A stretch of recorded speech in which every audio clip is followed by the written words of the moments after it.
Now students before, इससे पहले कि मैं आपको ये बताऊं कि वेबसाइट को स्ट्रक्चर कैसे करते हैं, वेबसाइट अच्छी वेबसाइट किसको बोलते हैं, अच्छा स्ट्रक्चर किसको बोलते हैं, सो ऑन। इससे पहले एक कहानी सुन लें ज़रा। फॉर एग्जांपल, एक बंदी है, उसका नाम है एलिस। उसको राइटिंग का बड़ा शौक है। वो सुबह उठती है, वो एक पेपर पकड़ती है और अब पेपर के ऊपर वो एक अच्छी सी कहानी लिखना शुरू कर देती है।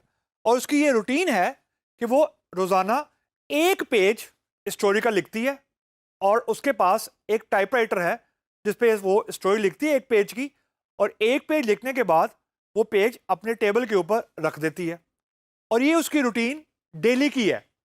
अब जैसे जैसे दिन गुजरा, एक साल गुजरा फॉर एग्जांपल, तो यू कैन अंडरस्टैंड के टेबल के ऊपर 365 पेजेस हो गए, यानी 365 पेजेस हो गए। 2 साल गुजरे तो 730 पेजेस हो गए। 3 साल गुजरे तो तकरीबन 1100 पेजेस हो गए, एंड सो ऑन। अब ये इमेजिन करें कि 3 साल गुजर गए। अब उसने ये फाइंड आउट करना है कि उसकी फेवरेट स्टोरी कौन सी है। 1100 पेजेस है। अब आप ये इमेजिन करें कि वो अपनी लिखी हुई स्टोरीज में से, हाउ हार्ड इट इज, यानी ये कितना मुश्किल होगा कि 1100 पेजेस में से, और है वो सारी स्टोरीज ही, अपनी पसंदीदा स्टोरी को फाइंड करना खुद ऑथर के लिए ही कितना मुश्किल है। How hard this is.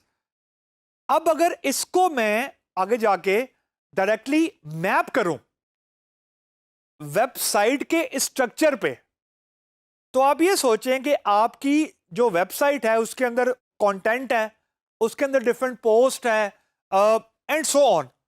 अगर आपने अपनी वेबसाइट को अच्छे तरीके से अरेंज नहीं किया होगा तो ये खुद आपके लिए ही मसला हो जाएगा कि आपकी वेबसाइट के अंदर अच्छा कंटेंट कौन सा है और लेस गुड कंटेंट कौन सा है।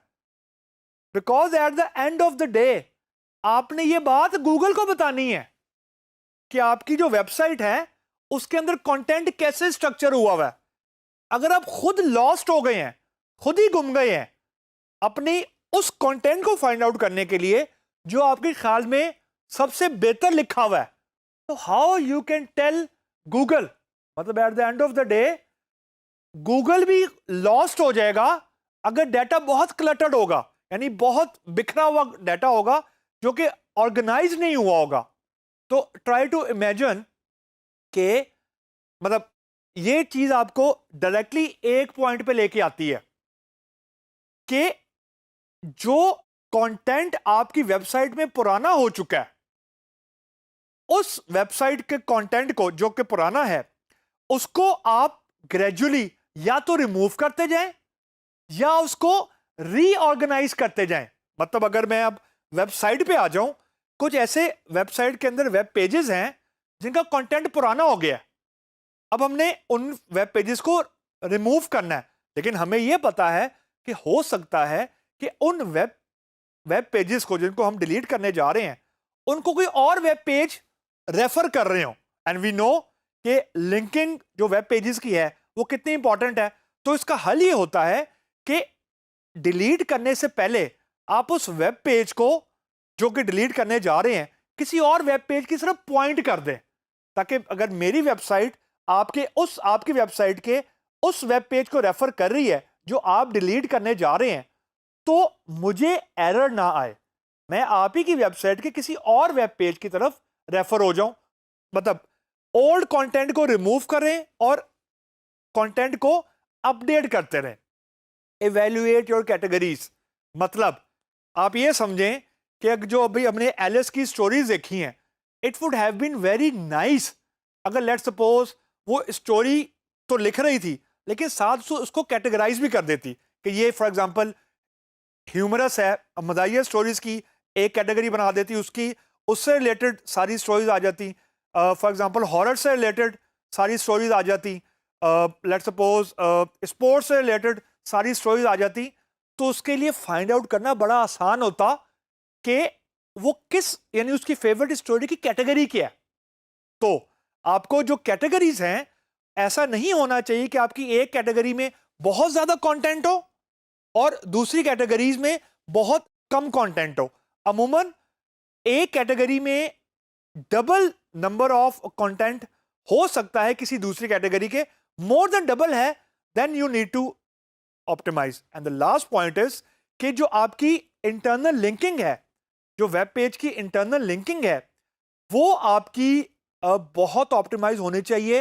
रीजन, जितनी बेहतर आपकी लिंकिंग होगी वेबसाइट्स की between web pages and between other websites, उतनी ही आपकी सर्च रिजल्ट में पेज के आने का जो चांस है वो उतना ही ज्यादा होगा।